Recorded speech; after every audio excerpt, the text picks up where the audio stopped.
Okay guys, it's a couple of days past the Olympia now, and I just want to have my initial reflections on the Olympia Classic Physique competition. Look, almost from the get-go on this thing, I had concerns for this category as I've seen different types of physiques winning competitions during the year. There was more heavily muscled, more bodybuilder type physiques, and then it was physiques that looked more like the physique competition physiques, just with shorter shorts. Some of the guys were super hard, some of the guys were quite soft.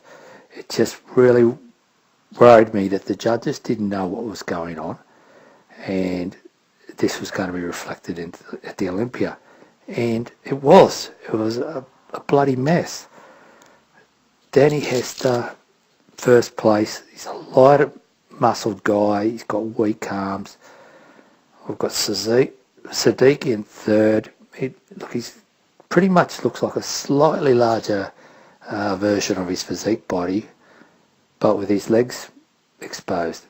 And look, his legs were a reasonable size, but there's no separation in it, and that's probably from trying to bring him up so quickly. In the middle of those, that's first and third. In the middle of those guys was Arash, who was really had the bodybuilder physique going on.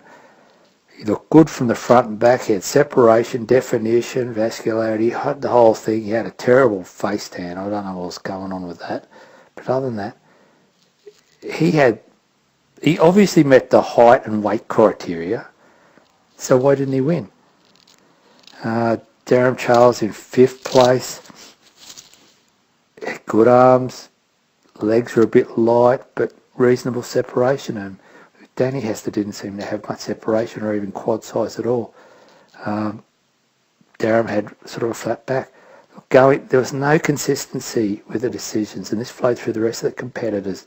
Going up and up, you had bigger guys beating smaller guys, and then you had a more separated guy losing to a softer guy.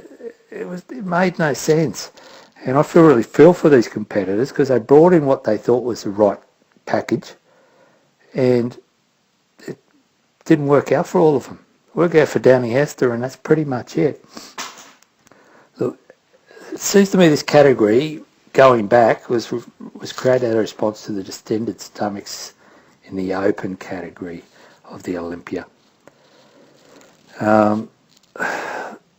Perhaps a more logical approach would have been more critical on fixing the stomach issues than, creating this new subcategory.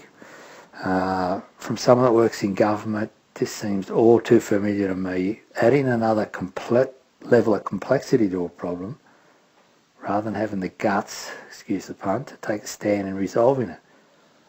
This gut problem was an issue for almost over a decade, really. No one did anything about it.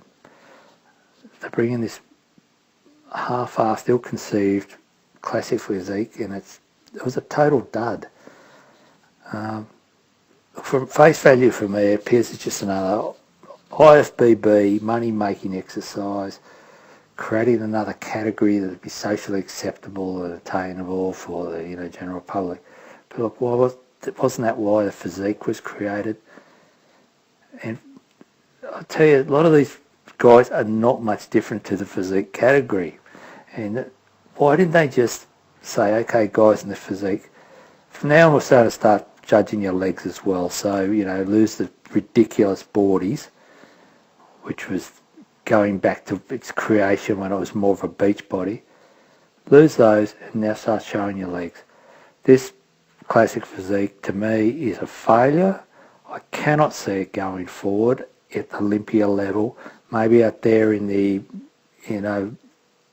states, national level maybe, but they've got to tighten it up, make exact what they want, or stop it. It was terrible. It's just another unnecessary category to take the focus off the main show. The Olympia was built for the best of the best in bodybuilding, and you've got all these women's categories, and nothing against the women's categories, but the main bodybuilding women's category is gone. And you've got these subcategories of bodybuilding for males. It's just, I don't know. I'm a little bit fired up about this. I just don't like things being created just for the sake of making money. Anyway, see you later, guys. Bye.